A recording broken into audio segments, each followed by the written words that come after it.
This is Sylvia Saber with OPtv Global headlines, starting with the top international stories for the day.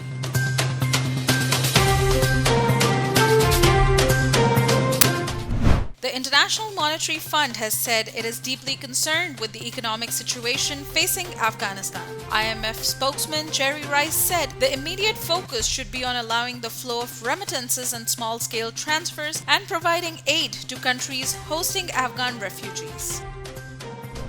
Taliban co-founder and veteran military commander Mullah Abdul Ghani Baradar has been included in Time magazine's 100 Most Influential People of 2021. Baradar was instrumental in leading peace talks with US Western countries.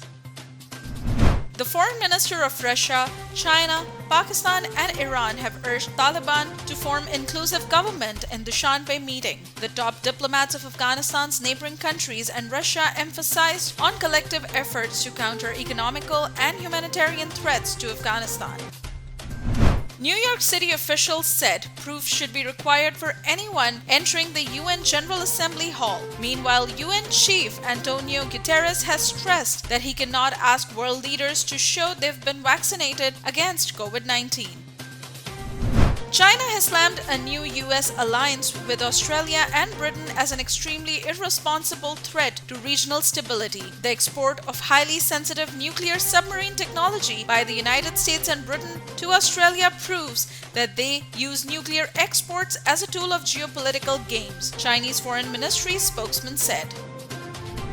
Palestinian twins Munna and Mohammed El-Kurd have been named to Time magazine's annual list of the 100 most influential people in the world. The right activists earlier this year became the faces of a global campaign to halt Israeli efforts to forcibly displace Palestinians from Sheikh Jarrah to make way for Jewish settlers. Around 80 tanker trucks carrying Iranian fuel arranged by Hezbollah have arrived in shortage-hit Lebanon. The group said the move should ease a crippling energy crisis in the country, but opponents say it risks provoking US sanctions. At least 50 rebels and pro-government troops, including a high-ranking officer, have been killed in clashes in Yemen's central province of Al-Baida. The battle for Marib has also raised fears of a humanitarian catastrophe as many Yemenis have fled to the area.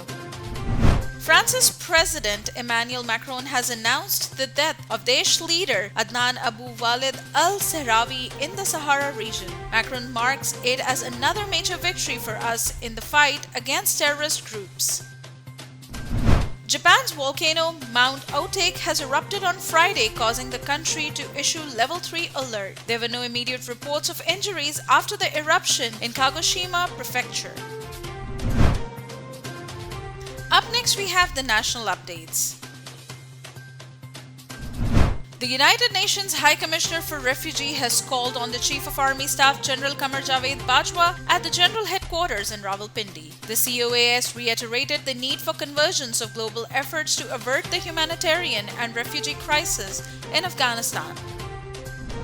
Prime Minister Imran Khan in Dushanbe said that Pakistan was providing facilities and ease of doing business opportunities to foreign investors. He extended an invitation to Tajikistan's businessmen to invest in Pakistan. The United States' reassessment of its relationship with Pakistan is surprising, as we have played a positive role in the Afghan peace process. Foreign Office spokesperson Asim Iftikhar said. He added that here is no pressure on Pakistan to recognize or not to recognize the Taliban government, and Islamabad does not take any pressure. Security forces have killed 2 terrorists as they conducted an intelligence-based operation in the Razmak area of North Waziristan district. During the operation, the forces recovered arms and ammunition from the terrorists' hideout as well. Pakistan Muslim League Nawaz Vice President Maryam Nawaz urged party workers to pay no mind to propaganda by the enemy. She said that PMLN Supremo Nawaz Sharif and the PMLN President Shehbaz Sharif are one. The counsel for Zahir Jafar's parents has alleged that police is depending on statements from the prime suspect, not evidence to prove his parents' suspected role in the Noor Muqaddam murder case. Police have not taken any statement from Zahir Jafar's parents since obtaining their remand, alleges the lawyer. The Balochistan government has decided to set up a metal park in the province. Chief Minister of Balochistan Jamal Kamal Khan said that the province's immense mineral potential would be tapped by the establishment of Balochistan Metal Park. At least 7 people were killed and 12 sustained wounded in firing between rival groups during funeral prayers in Lower Deer. Police cordoned off the whole area of Timargara and started a search operation to arrest the responsible persons. Miners and labor organizations of Shangla district have demanded of the reopening of the chromite mines in Lenai. They blamed the mine was functional for 8 years, but later the area was included in the protected forests, which left a large portion of the population jobless. Up next, we have the health updates.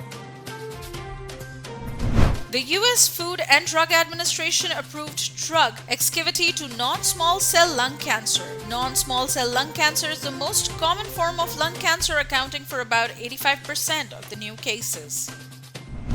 Ebola survivors can relapse and trigger outbreaks at least 5 years after infection. Analysis of an outbreak this year in Guinea revealed. Long-term follow-up of former patients is needed to prevent devastating flare-ups. Pakistan has reported 68 deaths in the last 24 hours by novel coronavirus, while 2,928 persons tested positive for COVID-19. The COVID positivity ratio was recorded at 5.08%. Up next, we have the updates on science and technology.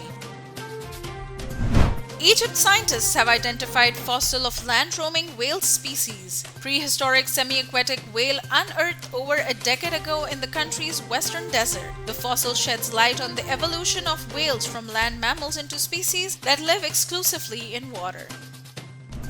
India has emerged as the biggest center of misinformation regarding coronavirus, as it produces 16% out of 91% of the fake news on the internet. A research from the University of Alberta suggests that social media is the greatest producer of misinformation, accounting for 85% of it. Up next, we have the entertainment updates. Renowned Pakistani singer Salman Ahmed is set to release a documentary titled Spiritual Democracy. The documentary will cover a span of about 50 years of Prime Minister Imran Khan's life. American rapper band Poor Rich Boy is back with a surprise. Its most recent song, Yaqeen, is their first Urdu track and has a Simon and Garfunkel vibe. Up next, we have the business updates. The Pakistan rupees has recovered partially around 1 rupees against the US dollar in the interbank market. The local currency closed at rupees 168.18 against the greenback, recording a gain of 94 paisas or 0.56%. The State Bank of Pakistan has devised a comprehensive customers' digital onboarding framework. Pakistanis will be able to remotely open bank accounts via digital channels, including websites and mobile applications. Pakistan oil refineries need major upgrades to meet emerging requirements of more refined petrol, such as Euro 5 and 6. The upgradation of refineries would substantially reduce the country's reliance on the import of refined oil products.